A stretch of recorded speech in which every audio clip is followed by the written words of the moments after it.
जय श्री राम। आज के रामायण में विश्वामित्र का आगमन। विश्वामित्र का आगमन अयोध्यापति महाराज दशरथ के दरबार में यथोचित आसन पर गुरु वरिष्ठ मंत्रीगण और दरबारी गण बैठे थे। अयोध्या नरेश ने गुरु वरिष्ठ से कहा, हे गुरुदेव, जीवन तो क्षणभंगुर है और मैं वृद्धावस्था की ओर अग्रसर होते जा रहा हूँ।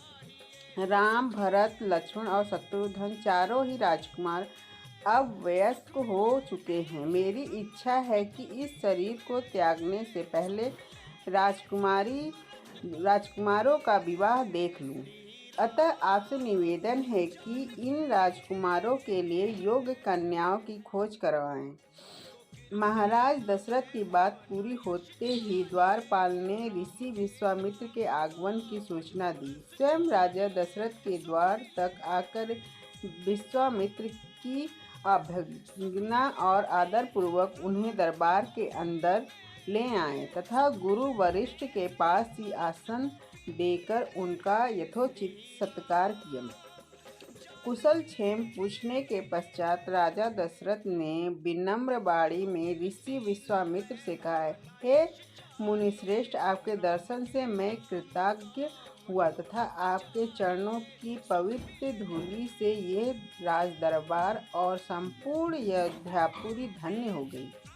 अब कृपा करके आप अपने आने का प्रयोजन बताइए। किसी भी प्रकार की आपकी सेवा करके मैं स्वयं को अत्यंत भाग्यशाली समझूंगा। राजा के विनय पूर्वक वचनों को सुनकर मुनि विश्वामित्र बोले, हे राजन, आपने अपने कुल की मर्यादा के अनुरूप ही वचन कहे हैं। इक्ष्वाकु वंश के राजाओं की श्रद्धा भक्ति गौ, ब्राह्मण और ऋषि मुनियों के प्रति सदैव ही रही है। मैं आपके पास एक विशेष प्रायोजन से आया हूँ। समझिए कि कुछ मांगने के लिए आया हूँ। यदि आप मुझे वांछित वस्तु देने का वचन देते हैं तो मैं अपनी मांग आपके सामने प्रस्तुत करूँ। आपके वचन न देने की दशा में मैं बिना कुछ मांगे ही लौट जाऊँगा। महाराज दशरथ ने कहा, हे ब्रह्म ऋषि, आप निसंकोच अपनी मांग रखिए। संपूर्ण विश्व जानता है कि रघुकुल के राजाओं का वचन ही उनकी प्रतिभा होती है। आप मांग तो मैं अपना शीश काट कर भी आपके चरणों में रख सकता हूँ। उनके इस वचनों से आश्वस्त ऋषि विश्वामित्र बोले, हे राजन, मैं अपने आश्रम में एक यज्ञ कर रहा हूँ। इस यज्ञ के पूर्वाहुति के समय मारीच और सुबाहु नाम के दो राक्षस आकर रक्त, मांस आदि अपवित्र वस्तुएं यज्ञ वेदी में फेंक देते हैं। इस प्रकार यज्ञ पूर्ण नहीं हो पाता। ऐसा वे अनेक बार कर चुके हैं। मैं उन्हें अपने तेज श्राप देकर नष्ट भी नहीं कर सकता, क्योंकि यज्ञ करते समय क्रोध करना वर्जित है। मैं जानता हूँ कि आप मर्यादा का पालन करने वाले ऋषि मुनियों के हितैषी एवं प्रजावत्सल राजा हैं। मैं आपसे आपके ज्येष्ठ पुत्र राम को मांगने के लिए आया हूँ, ताकि वो मेरे साथ जाकर राक्षसों से मेरे यज्ञ की रक्षा कर सके और मेरा आज्ञा अनुष्ठान निर्विघ्न पूरा हो सके। मुझे पता है कि राम आसानी के साथ उन दोनों का संहार कर सकते हैं। अतः केवल 10 दिनों के लिए राम को मुझे दे दीजिए। कार्य पूर्ण होते ही मैं उन्हें सकुशल आपके पास वापस पहुंचा दूंगा। विश्वामित्र की बात सुनकर राजा दशरथ को अत्यंत विषाद हुआ। ऐसा लगने लगा कि अभी वे मूर्छित हो जाएंगे। फिर स्वयं को संभाल कर उन्होंने कहा, मुनिवर, राम अभी बालक है। राक्षसों का सामना करना उसके लिए असंभव है। आपके यज्ञ की रक्षा करने के लिए मैं स्वयं ही जाने को तैयार हूँ। विश्वामित्र बोले, राजन, आप तनिक भी संदेह न करें। राम उनका सामना नहीं कर सकते। मैंने अपने योग बल से उनकी शक्तियों का अनुमान लगा लिया है। आप निशक होकर राम को मेरे साथ भेज दीजिए। इस पर राजा दशरथ ने उत्तर दिया, हे मुनिश्रेष्ठ, आपने अभी तक किसी राक्षस के माया प्रपंचों को नहीं देखा है और उसे इस प्रकार से युद्ध का अनुभव भी नहीं है। जब से उसने जन्म लिया है मैंने उसे अपनी आंखों के सामने से कभी ओझल भी नहीं होने दिया है। उसके वियोग से मेरे प्राण निकल जाएंगे।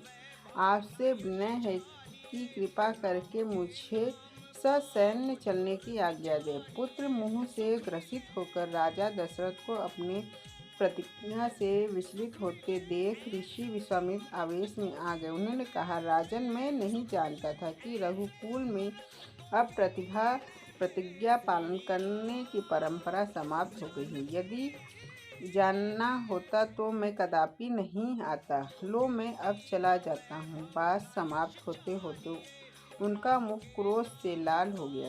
विश्वामित्र को इस प्रकार क्रोध होते देख दरबारी एवं मंत्रीगण भयभीत हो गए और किसी प्रकार के अनिष्ट की कल्पना से वे काँप उठे। गुरु वरिष्ठ ने राजा को समझाया, हे राजन, पुत्र के मोह में ग्रसित होकर रघुकुल की मर्यादा, प्रतिज्ञा पालन और सत्यनिष्ठा को कलंकित मत कीजिए।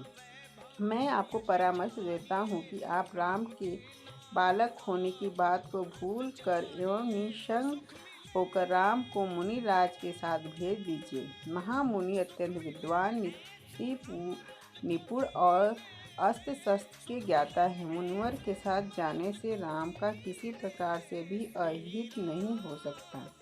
उल्टे वे इनके साथ रहकर शस्त्र और शास्त्र विद्याओं में अत्यधिक निपुण हो जाएंगे तथा उनका कल्याण ही होगा।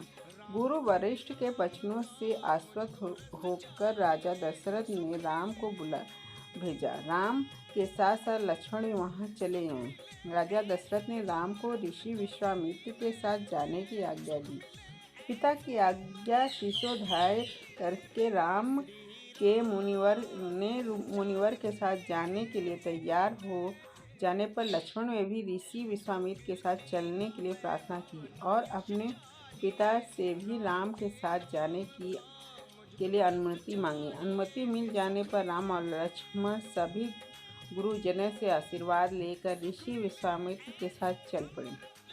समस्त अयोध्यावासियों ने देखकर मंद धीम गति से जाए हुए मुनि श्रेष्ठ विश्वामित्र के पीछे पीछे कंधों पर धनुष और तरकस में बाण रखे दोनों भाई राम और लक्ष्मण ऐसे लग रहे थे मानो ब्रह्मा जी के पीछे दोनों अश्वनी कुमार चले जा रहे हैं।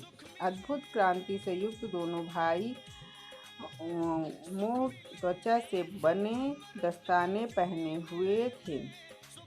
हाथ में धनुष और कटी में तीक्ष्ण धार वाले कृपाणे शोभायान हो रही थी। ऐसा प्रतीत हो रहा था मानो स्वयं सौर ही शरीर धारण करके चले जा रहे हैं।